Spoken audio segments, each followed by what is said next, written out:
Friends, myself Mahi Singh Rajput and welcome back to my channel GK GS queen. So guys, कैसे हैं आप सब? I hope आप सब लोग अच्छे होंगे। तो फ्रेंड्स, आज से मैं आप लोगों को डेली बेसिस पे इडूटीरिया का 50 क्वेश्चंस का एक सेट प्रोवाइड करूंगी, जो आप लोगों के हर एग्ज़ाम के पॉइंट ऑफ व्यू से बेनिफिशियल होगा, चाहे वो स्टेट पीसीएस हो, Bihar SSC, SSC, railway, banking, NDA, CDS. तो चलिए आज का टेस्ट सीरीज लगाते हैं और मुझे कमेंट के जरिए ज़रूर बताइएगा कि out of 50 marks how many marks you achieve. आप मुझे फेसबुक और इंस्टाग्राम पर भी फॉलो कर सकते हैं। For PDF and latest update please join with me on Telegram channel and link is given in description box. So let's started. Question number first है कि भारत के साथ व्यापार करने का चार्टर महारानी एलिजाबेथ द्वारा कब दिया गया था? तो आप बतलाइएगा इसका करेक्ट आंसर क्या होगा। तो ऑप्शन बी इज करेक्ट, 31 दिसंबर सन 1600 ईस्वी को। देखिए, इसी दिन 31 दिसंबर 1600 ईस्वी को ईस्ट इंडिया कंपनी की स्थापना हुई थी। इसी दिन महारानी एलिजाबेथ प्रथम ने एक चार्टर जारी किया, जिसके तहत अंग्रेज व्यापारियों को पूर्वी देशों के साथ व्यापार करने का पट्टा दिया गया था। नेक्स्ट, भारतीय राष्ट्रीय आंदोलन के प्रारंभ से ही उग्र राष्ट्रवादियों का भी वर्ग था। निम्न में से कौन नहीं शामिल हैं? तो देखिए, भारतीय राष्ट्रीय कांग्रेस 1907 का जब अधिवेशन हुआ तो उसमें भारतीय राष्ट्रीय कांग्रेस दो कैटेगरी में डिवाइडेड हो गए थे, एक नरम दल और दूसरा गरम दल। गरम दल को ही उग्रवादी दल कहते हैं। तो गरम दल में मुख्यतः 3 नेता स्पेशलिस्ट थे और वे थे बाल लाल और पाल, यानी विपिन चंद्र पाल, बाल गंगाधर तिलक और लाला लाजपत राय। तो ये तीनों उग्र में आ जाएंगे। तो ऑप्शन सी यहाँ पर करेक्ट हो जाएगा, यानी महादेव गोविंद रानाडे उग्रवादी नहीं थे, वे नरम दल के नेता थे। नेक्स्ट है कि 1916 में कांग्रेस और मुस्लिम लीग के बीच लखनऊ समझौता हुआ, उसके कौन से परिणाम बाद में घातक साबित हुए? Option C is correct. जब 1916 में कांग्रेस और मुस्लिम लीग के बीच लखनऊ समझौता हुआ था ना, तो उस दौरान कांग्रेस द्वारा मुसलमानों के प्रति संतुष्टिकरण की नीति का आरंभ किया गया था। यही बाद में जाकर एक घातक रूप लेता है। नेक्स्ट है कि व्यक्तिगत सत्याग्रह किस गवर्नर जनरल के काल में हुआ? तो व्यक्तिगत सत्याग्रह जो था वो सन 1940 ईस्वी में हुआ था, लॉर्ड लिथगो के शासनकाल में। नेक्स्ट, भारतीय राष्ट्रीय कांग्रेस की पूर्ववर्ती संस्थाओं में सबसे पहली और प्रमुख संस्था थी? Option C British India Association. देखिए, भारतीय राष्ट्रीय कांग्रेस के बात करें तो सबसे पहली संस्था थी ब्रिटिश इंडिया एसोसिएशन, जिसका गठन किया गया था 29 अक्टूबर 1851 ईस्वी को कलकत्ता में। इसके अलावा एक इंडियन एसोसिएशन से भी बार बार एग्जाम में क्वेश्चन पूछे जाते हैं। तो इंडियन एसोसिएशन की स्थापना आनंद मोहन बोस तथा सुरेंद्र नाथ बनर्जी ने मिलकर की 1876 ईस्वी में। नेक्स्ट है कि साइमन कमीशन की सिफारिशों के संदर्भ में निम्नलिखित में से कौन सा एक कथन सही है? Option C is correct. इसने केंद्र में द्विसदन विधायिका के उन्मूलन का सुझाव दिया। देखिए, साइमन कमीशन भारत 1928 में आया था। कई बार एग्जाम में इस प्रकार से क्वेश्चन पूछे जाते हैं कि साइमन कमीशन भारत कब आया था। तो साइमन कमीशन सन 1928 में भारत आया। क्यों आया था? तो भारत में प्रशासनिक सुधार पर विचार करने के लिए। बट साइमन कमीशन का भारतीय लोग विरोध किए और साइमन कमीशन वापस जाओ का नारा भी दिए। चूंकि साइमन कमीशन में एक भी इंडियन नहीं थे, सब के सब ब्रिटिश थे, इसलिए साइमन कमीशन का दूसरा नाम व्हाइट कमीशन भी है। नेक्स्ट है कि Dadabhai Naoroji British House of Commons के लिए चुने जाने वाले पहले भारतीय थे। उन्होंने किस पार्टी के टिकट पर चुनाव जीता? Option D is correct, liberal party. Next, Bharat पर हूनों का प्रथम आक्रमण किस शासक के समय हुआ? स्कंदगुप्त के शासनकाल में। चलिए, 9th है कि एहोल अभिलेख किस शासक से संबंधित है? तो एहोल अभिलेख जो है वो पुलकेशिन द्वितीय से रिलेटेड है। नेक्स्ट, सत्यमेव जयते किस उपनिषद में संग्रहित है? मुंडको उपनिषद। महावस्तु महात्मा बुद्ध का जीवन वृतांत है, इसका संबंध किस शाखा से है? तो देखिए महात्मा बुद्ध का जो जीवन वृत्तांत है महावस्तु, इसका जो संबंध है वो महायान शाखा से है। जब बौद्ध धर्म की चतुर्थ संगति हुई थी कनिष्क के शासनकाल कश्मीर में, तो उसी समय बौद्ध धर्म दो खेमों में बटा था, पहला महायान और दूसरा हीनयान।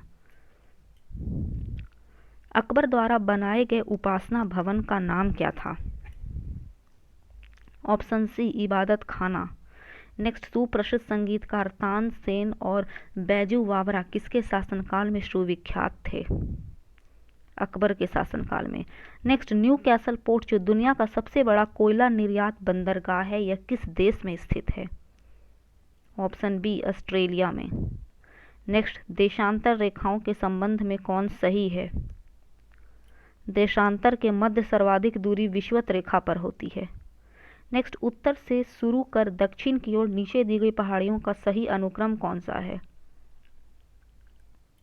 ऑप्शन सी नल्ला मलाई पहाड़ियाँ, जवादी पहाड़ियाँ, नीलगिरी पहाड़ियाँ तथा अन्ना मलाई पहाड़ियाँ। नेक्स्ट, निम्नलिखित में से कौन सी नदी अपने मार्ग बदलने के लिए प्रख्यात है? कोसी नदी जो बिहार में बहती है। नेक्स्ट है कि किस मृदा प्रारूप में लोहे के अतिरिक्त मात्रा होने के कारण अनुर्वरक हो जाती है? लेटेराइट। नेक्स्ट, प्रकाश के संबंध में कौन सा कथन सत्य है? यह ऊर्जा का एक रूप है।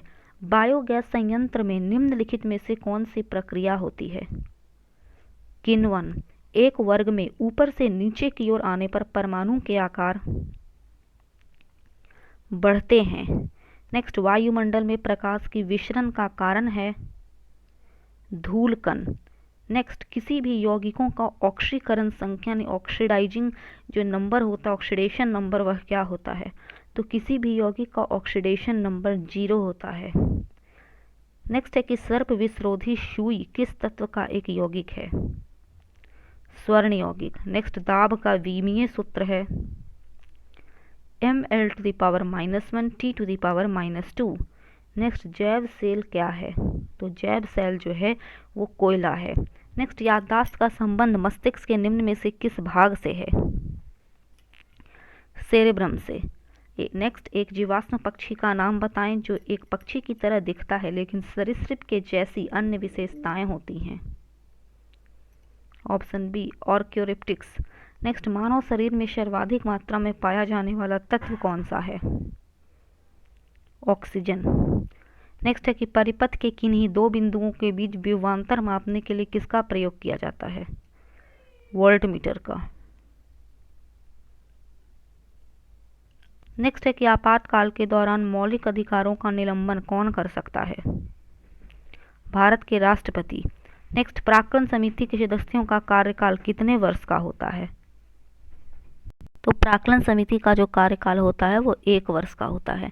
नेक्स्ट, निम्नलिखित में से किसके अनुमोदन से भारत की संचित निधि से पैसा निकाला जाता है? तो भारत की संसद। नेक्स्ट, भारतीय संविधान में विधि के समक्ष समता किस देश के संविधान से ली गई है? तो ब्रिटेन के संविधान से। ब्रिटेन के संविधान से और भी बहुत चीज़ें ली गई हैं, जैसे संसदीय प्रणाली, एकल नागरिकता, विधि निर्माण की प्रक्रिया, द्विसदनीय व्यवस्था, एटसेट्रा। नेक्स्ट, संविधान संशोधन प्रक्रिया संविधान के किस भाग में उल्लेख किया गया है? तो संविधान संशोधन जो प्रक्रिया है वो भाग 20 में वर्णित है। यहाँ पर आप मैच द फॉलोइंग देख सकते हैं। भाषाओं का उल्लेख कौन सी सूची में है? तो 8वीं अनुसूची में। दल बदल निरोध अधिनियम 10वीं अनुसूची में। 73वां संविधान संशोधन अधिनियम 11वीं अनुसूची में तथा भूमि सुधार एवं अधिग्रहण संबंधित अधिनियम 9वीं अनुसूची में। तो 36 का जो करेक्ट आंसर हो जाएगा वो ऑप्शन नंबर बी हो जाएगा। नेक्स्ट है कि 1833 के चार्टर अधिनियम के अंतर्गत प्रथम विधि आयोग का गठन किसकी अध्यक्षता में किया गया था? Option B Lord Macaulay. निम्न में से कौन सी औषधि या क्रांति प्याज और झींगा उत्पादन से संबंधित है? गुलाबी क्रांति। नेक्स्ट, निम्नलिखित में से किन दो संस्थाओं को ब्रेटन वुड्स जुड़वा के नाम से जाना जाता है?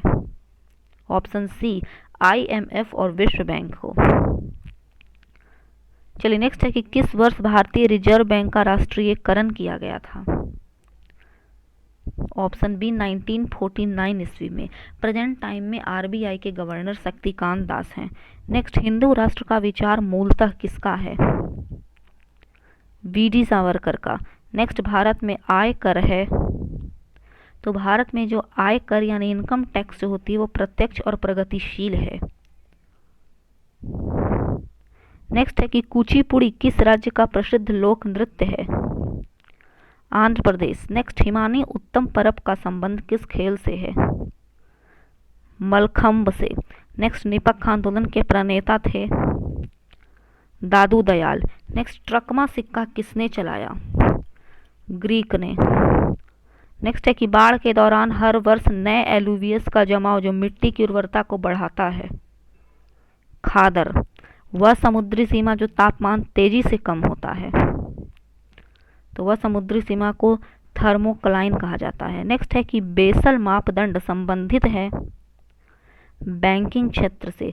अब इस सीरीज का लास्ट क्वेश्चन है कि इंग्लिश में पहली बार औद्योगिक क्रांति शब्द का प्रयोग किसने किया था? अर्नाल्ड टायम्बी ने।